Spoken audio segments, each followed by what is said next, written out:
Hello there everyone, welcome back to another video about lots of different trading card games. For those of you who saw the interview we all did together over on the Nexus podcast, which I am on, which you can find linked in the description, with Zach from UKTC, talking about the upcoming event that they are hosting, the 1K in Leicester. At the time of this recording, I think it's next week, so it's coming up very, very soon. Get your tickets now. I have accosted Zach and put him in my basement to ask him some more questions about his long-term plans. So let's go ahead and say hi, and don't cry for help. Well, your basement's rather lovely, I have to say. I mean, Oh, thank you, thank you. Who's stuck in there? Keir Starmer's in there with you. Rishi Sunak's in the basement. Where he belongs. Hello everyone. For anyone that didn't catch me on the Nexus, as he was saying, I'm the UKTC guy, as I'm sure most TCG players are going to learn to call me. But yeah, I go by Zach, and it's a pleasure to be here. Well, it's lovely to have you here, and I think, so for those of you who haven't seen that previous episode, I strongly recommend you go and check it out. This is sort of a part two. So what we talked about there was a lot about the imminent plans, and I thought it would be useful to discuss what the longer term vision is. Star Wars Unlimited is a card game that has come out and is doing really, really well. It's, like One Piece and Lorcana have both done great, and Star Wars is the other one of those recently launched TCGs that has managed to sort of had some staying power to begin with. So I guess my first question is, what is your or UKTC's overall vision for the future of Star Wars Unlimited events? And more specifically, where do you see yourselves fitting into the overall ecosystem? Yeah, I think it's helpful to understand that, because ultimately it's the event scene is going to be dictated by the success of the game. They're kind of mutually reinforcing in some ways, in that like a healthy event scene can keep a game going, but a game has to be fundamentally good. And we've seen games, not in TCGs but also in other game systems, where either there's a blip in balance which turns into like a long-term problem, or there's other stock issues or whatever. Like there's many reasons that can derail a game. But an event scene needs to be there, because it's not only a symptom of the success, but it's also a cause of it. And it's probably a good place for us to start about what we do, sort of probably slightly differently. We like our events to basically be like a calendar highlight. It's one of the ways I try to describe them. So while I would say like we'll run one every weekend if the demand's there, ultimately that's probably the wrong strategy for us. That's what your local gaming stores are there for. And if those events are that popular, then support your local gaming store. Your local gaming store will grow. They can go get a bigger venue.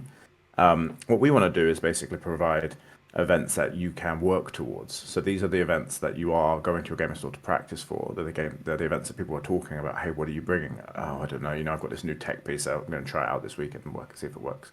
The sorts of things that people look forward to, and it actually gives them in between gaming engagement in their hobby. Like when you're in the train to work, you're thinking about your deck or whatever. So the long-term plan realistically is how big and often can we make those events while still sort of ticking that box. What we found in other game systems that we're well known for, it does vary based on the game system. So, for example, in 40k, that's basically once a month. The game's successful enough that you can do it once a month. But when we experimented with twice a month, immediately demand fell off because what we were doing was no longer special. Similarly, with Age of Sigmar, for example, another one of these massive IPs, it's only like once a quarter. People just don't like, they're not motivated enough to do it, sort of thing. So because the game is so new, we don't really know how to answer that question. All I can give you is like the guide to our strategy, what we would like to see. And that's really it. So hopefully what we'll have is a growth of our company at the same time as the game grows, and we'll be able to continually match that demand. So at the moment, we've got this event next week. So it's 10 days out, I believe, from today. And then we've got another one lined up for shortly thereafter. And we'll be able to tell from the relative success of those two how frequently we think we can do those for, say, the next 12 months. Because the second one won't obviously have this issue of being very closely aligned calendar-wise to another large event that's also being promoted at the moment. So once we've got that sort of differentiation out of the way, we'll be able to have a sort of better idea of where demand actually is.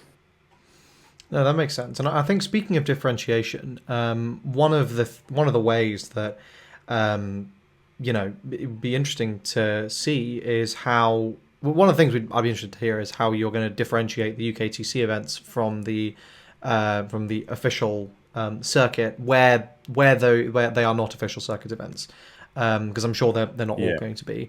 Obviously, the first one of those we've seen here is the cash prizing with the 1K cash pricing scaling up depending on attendance. Is that the main way you see yourself differentiating yourself? I know we touched on this a little bit on the podcast, but it'd be great to hear your thoughts. Yeah, that's actually not really, for me at least, and what I hope for most of our attendees, the important bit. The important bit's all based around like we've been doing this a long time professionally, running event as a production company for gamers, and we know how to make sure people have a good time. We know what people are sensitive to in terms of like their tick boxes for a good event, and then we know how to provide those and go above and beyond. And that's really going to be the long-term key differentiating factor. It's like there is a key difference in people that do this day in, day out and are able to take all of that experience from, probably over 100,000 attendees we've hosted across different game systems now, and bring all of that intangible experience to bear in a new format and a new game system. So that's going to be really the key thing. Second thing, which again kind of aligns to that, but it's a bit different, is resources. So we don't just have that experience, but we've also got financial capital, supply chain set up to do nice little cool things. So I'm trying to see if I've got anything on my desk at the moment in terms of like little widgets and things, but this is probably one for an example. So um, this is basically just an event booklet that we produce for one of our events where you have the rules of the game system, for example, and then there's a score sheet and some QR codes and things. Now, it doesn't seem like much, but it costs hundreds and hundreds of pounds, both to design and then obviously produce for every single person that comes to the event that that's for. Before we started doing these at this level of quality, you might just get a PDF you have to download and print off and bring with you, which obviously half the people don't bother doing, and that means you haven't got access to all the timings and all the rules. So the whole weekend you're having to go ask somebody what time's the next round start, blah blah blah. So little things like that, as well as some bigger things. So hopefully they'll be arriving in the UK fairly soon. But we've got some nice things to like hand out and things that are spread throughout the field that should help people kind of understand that like these resources I'm talking about now are not intangible. They result in tangible quality of life benefits to everyone that comes. And I think the one thing that will be undeniable is the quality of the venue that we're in. So everyone's going to come away from this weekend or next weekend. And if you haven't noticed a difference between an industrial state cafe that sells you a box of boosters and the type of events we're going to be running, like the type of venues we're going to be in, both for this obviously, but obviously we've also just launched a one piece event which has got a fantastic ballroom in a hotel. That's where we're aiming at, and these are little things that really make the difference because they make a difference to every single person that comes. The cash prizing is obviously a marketing tactic and it makes a big difference to the people that win the cash, but ultimately they're not the people that make the event a success. Every single person contributes to the success of the event by attending, so we need to tick all those boxes too.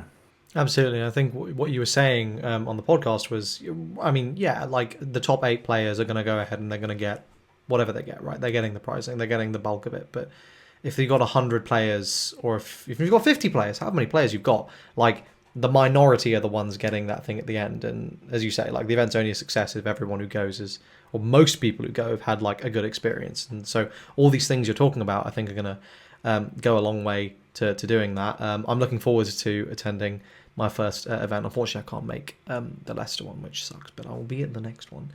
I think earlier. What I should say as well, Oh, sorry. Matt, as well, because sorry to interrupt.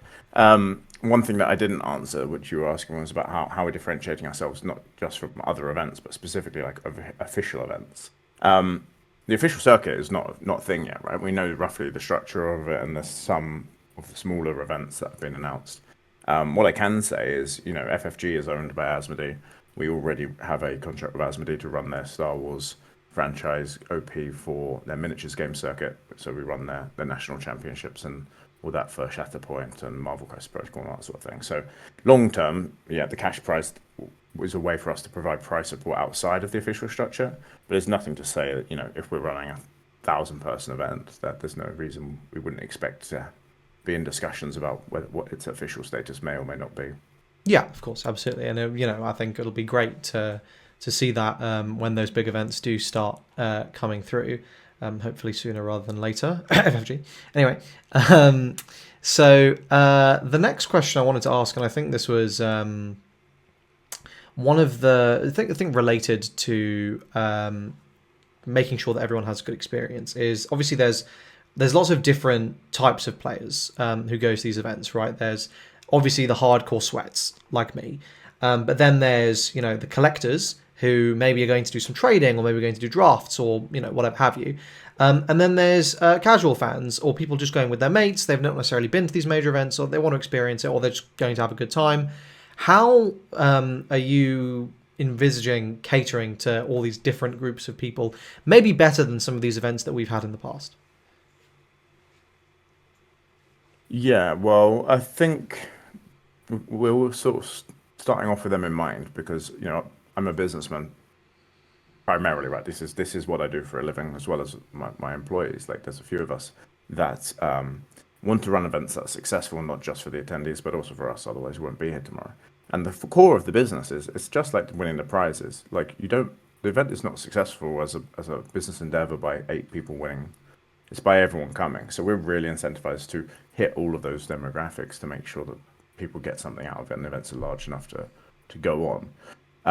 What I would say is it's a challenge to do that. It's actually one of the more trickier things because in card games, it's sort of, I think there's more of a culture of everyone's kind of in it to win it. Like, it's more competitive, broadly speaking, because there are other events you could go to draft, for example.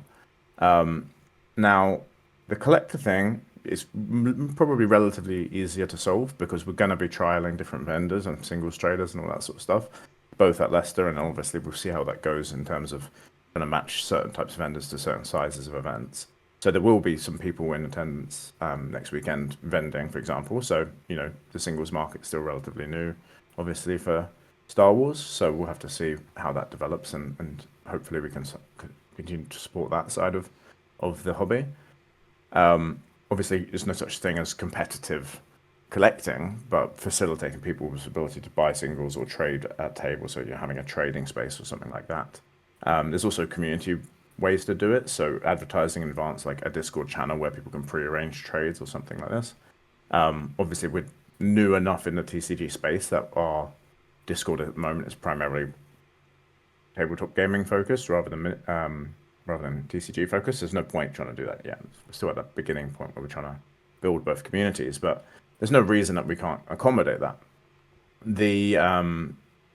The casual gaming thing is like ultimately they're the people that are most affected by the quality of life improvements that we're planning, making sure that the hall is a nice temperature, making sure you've got enough space to go and sit with your friends when you're not playing, making sure the acoustics are good enough that you're not having to shout and be heard and all those sorts of things, making sure it runs on time so you can go out for dinner with your mates afterwards. Like, they're really the things that we're best at, to be perfectly blunt. So I think the competitors always take care of themselves. So as long as you run a fair event and do what you say you're going to do in terms of prizing. The trading thing is obviously new to us, but we're not new to working with vendors and people that like to go to conventions to buy things. And then the casuals is like, they're my homies. So that's where I sit, firmly in the middle. So Well, no, that's great, and I think I guess you sort of touched on it there, in making sure all those different groups of people are happy. I'm sure figures into this next question, which is how do you measure the success of one of these events, right? Like, what are your KPIs? Like, what are you paying attention to? Well, I come from a management consultant background, so KPIs are things that I'm acutely aware of because I've always had my performance at work measured on it, and as well as Sorry, I measuring didn't other mean to people's dredge up performance any on it. It's a past very trauma. weird industry, but yeah, exactly.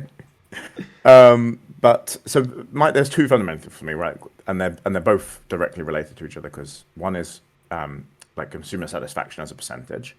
People need to be overall having a good time, consistently having a good time. But there also that percentage has to be of something large. So if you have 100% success, customer feedback, but it's of 3 people, that's not going to be a successful event. So we've got to get both of those numbers high. That's for me, like, absolutely what I'm focused on. There's always going to be people that complain, people that don't have a good time for whatever reason. But when they're statistical anomalies and not a trend, then you know you're running a good event. So like, you know who's going to be really pissed off at an event? It's the guy you've red carded for cheating. He's obviously going to be annoyed. But Yes. the people that are going to be way more annoyed are the people he's cheated against. And if it's an 8 round event, there'll be 8 of them. So you've got to always guard for the statistical relevant people, as well as like obviously running a professional event and making sure you catch these people. So they're really the main two things for me. What sort of demographic classifies as success is for Star Wars, I think, is still quite new. So we'll have to sort of find where the pain points are in the first event, what people, just because Magic players care about this thing doesn't mean that Star Wars players are going to. So an interesting insight that myself and Josh, who will probably be a friend of your podcast audience, we're talking about again today, was about there's quite a big demographic difference in terms of age and therefore Definitely, income yeah. between Star Wars players and a lot of other TCJs. So, for example, we run a really nice craft beer bar at all our events. We got a Cornish brewery that supplies us, and These are the things you it's need going to to be lead with, quite a man. big gap. Yes, exactly, exactly. But more so when you're pitching to 30-year-olds with disposable income versus 18-year-olds who are there to win £1,000 Yu-Gi-Oh card that's going straight onto eBay. So there's these sort of things where we'll have to work out who our audience are and what they want as the first couple of events go, and then as we the more data we have, hopefully the higher we'll be able to get both of those things. For me, the key thing this time around is the first one is like how many people are really interested in attending an event like this. We're nearing 100 players, which is, with 10 days to go, you can often see that number double in the last week. I'm not sure it will, to be perfectly honest. I think it will probably sort of finish up around that 128 mark. We'll have to wait and see. But the downside is, of course, like I said, calendar proximity to another big event. Sunday, obviously not the ideal day to be doing it on. So we're quite excited to see realistically the trend between event one and event two more than the overall figure. So it's like if we go from say 128 straight to 512, then that's an amazing trend. If it goes from 128 to 160 or 156 or something, that trend's a lot less promising. So like that's sort of what I'm sort of monitoring at the moment. No, I mean, yeah, and that makes absolute sense. I think it'll be really interesting to see over those first two events and then moving forward how those numbers change. I'm personally I'm hoping to see that you get a hugely successful first and second event. Obviously, I think I agree with that anecdotally. I've met maybe 3 Star Wars Unlimited players under the age of 25, and like it seems to be very squarely in that like you know middle-aged. Typically, it's like usually like husband with their kids if there are kids there, and then like otherwise it's like that kind of age group. This is my hobby. It's the same. Very much to me, it's been the same kind of audience as like Warhammer, right? Like, so I think that you bringing that experience there from basically having dealt with that age group for a long time is going to be really, really great. I guess and one other thing that would be interesting to hear about is what do you think as someone who is primarily used to dealing with tabletop games, right? And in particular miniature games. And I appreciate you've done a little bit of card game stuff. What are the sort of big challenges you think you're going to have to manage in pivoting over to dealing with card gamers? Like, how much worse are we going to be for you? Yeah, I think a lot of the solution will help me sort of answer the challenge of things. Like the solution to this is building a strong team of people you can rely upon and knowing where to pull expertise from. So by building that team, we've sort of pre-identified a lot of those things. So for example, like it's much more important for miniature gamers to have fixed structure so they know what to expect, whereas it's more important for TCG players to have things happening quicker, I think rounds turning over. So like a 40k player wants a 15-minute break between each round, whereas a TCG player may just want the rounds to turn over quickly and there be no unnecessary delays. So we've been trying to identify those as proactively as possible. For us, actually, some of the interesting ones are like space requirements. So, for example, a single 6 foot table is per person in most miniatures games, and it's like split between 2 to 4 people in TCG. So understanding some of those things of like actually, because you're sitting down for primarily the whole of the weekend, not having to get up and walk to the other side of the table is much less important for a TCG player, whereas for a miniature player, that's a really like key quality of life improvement. So instead of focusing our space layout on making that easy, we can focus the space layout on putting more vendors in or these other things. But ultimately, like a successful event is built on a successful team. I think I've assembled a great team for this event. You know, we've got some of the best players in the country, as well as people that are very, very experienced judging, even though that the game hasn't been out long. You know, they've got judging experience from elsewhere. And then obviously I bring that sort of core logistics and event management experience. So I think like ultimately we should be fine because I think that the running a tournament in a game system industry where there's no tournament rules manuals, like miniature gaming, where we had to independently write, hey, this is the document about how you run an event, which is we did do. Like that's a community-driven thing that I did for Warhammer. In TCGs, though, most of those exist. So, like for example, when I'm you just launched this massive One Piece event, and I'm like, what's the structure of the thing? And the first thing we did, check the document that tells us the Yes. answer rather than having to make it up. So, you know, that's I think ultimately this will be fingers crossed an easier thing, an easier type of event to run. But we'll have to wait and see. The I think the proof is in the pudding, as they say. But the key thing is like you got to make sure the puddings keep getting better. And we are very focused on like iterative and continuous improvement. So like every single person that attends any one of our events always gets a feedback survey, and the feedback is every single bit is individually read by me. We don't action all of it because sometimes it is stuff like the room was too hot and the pen person next to him said the room was too cold, and you're like, well, if they're the only two people complaining about temperature, then I'm sure the room was probably fine. But if almost everyone is complaining yeah, about it being we too hot, read every single bit. yeah. Yeah, obviously, then you do something about Yeah. it. But yeah, that's pretty much it. Oh, that's great. I mean, obviously, it sounds like you've got like the right people in place, and I'm really excited to see what the UKTC circuit looks like a year from now or 2 years from now. Is there anything you wanted to add, or perhaps tease at the end here?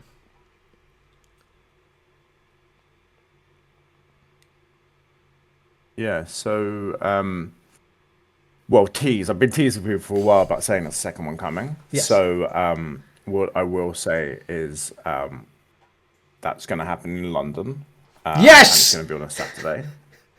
So I can go. what we are planning at the moment, yeah, exactly. It's not going to be in the House of Parliament, unfortunately, but so that's coming up. We hope it will be easier to get to for everyone, even if it may be slightly farther, because obviously Leicester's in the centre of the country. We are also aiming to run side events at that one, both on the Friday night and do a sort of Friday Night Magic type thing. Oh, So a Friday night Star Wars type thing for people that do want to come down for the full weekend. They'll be able to. It's also got a high capacity, so it will be another one of these events where really, if the whole country wants to come and play, they can. So in theory, we could run a full day one Swiss and day two cut with side events if the demand is there for it. And that's really like the thing that I've been teasing. The first event has been successful enough for us to pull the trigger on that. But we are still in a position at the moment where the events don't look long term sustainable because we're 2 events in or 1.5 event in. And we're trying to find out really like what we need to do in order to, number one, make the events good, but then also match a sustainable business model to them. So those two ones taken in tandem. So there'll then be a little pause for a while before we then look at what the program of events for 2025 is going to be. So yeah, we've got the next event coming up. It's going to be this year as well. And then we'll basically be sitting down and having a discussion around, okay, what do these events need to do, like business wise for us in terms of being sustainable. I think a lot of that is we're going to be looking at the price point of the events. I think to run the quality of events we want to run, £20 long term is not going to be achievable. You know, 3 boosters plus £1,000, and you're already basically running an event at a loss before you've even booked a venue. So we're going to be looking at that and basically taking a lot of feedback from Leicester about how much people like the other value add widgets and things we're going to be trying to put into play. so that we can take a view on either do people want more boosters and a higher price? Do they want a lower price and less participation because they're coming more for the fun of the event? So this is all like the purpose of this feedback. Is like if people don't tell us after an event, then we're still operating in the dark. So what I would say, sort of, where we're going to get to in 5 years or 1 year is going to be very much dependent on what the people that come to the first two events tell us they want. So we can try to match the third, fourth, fifth, sixth event to that. So, what would I say to somebody listening to this that wants to be a part of that? It's like, come to an event and then tell us what you want. So head on over to uktc.gg. There's information there on all our TCG events. And there'll be a link there to the Eventbrite page where you can buy a ticket. And, if you want to play Star Wars, then there's that there. If you want to play Dragon Ball or One Piece, then, you can come along to those too. There's all our TCG events are up there. So check it out. Right, well, you've absolutely stolen what I was going to spend the last 30 seconds doing. Yep, check out links in the description. I'll put those all there. Thank you very much, Zach, for coming on and giving me about 30 minutes of your Wednesday evening, even. Appreciate you. Probably would rather be asleep right now. So thanks very much for coming. And thank you all for watching. Do check out those links in the description. I really hope to see you at, I won't see you at Leicester, I hope Zach sees you at Leicester, and if not, I hope to see you in this London event, whenever that is. And I can't wait to see you all there. Thanks so much for watching. Like, subscribe, usual stuff, and I will see you guys in the next video. Cheers.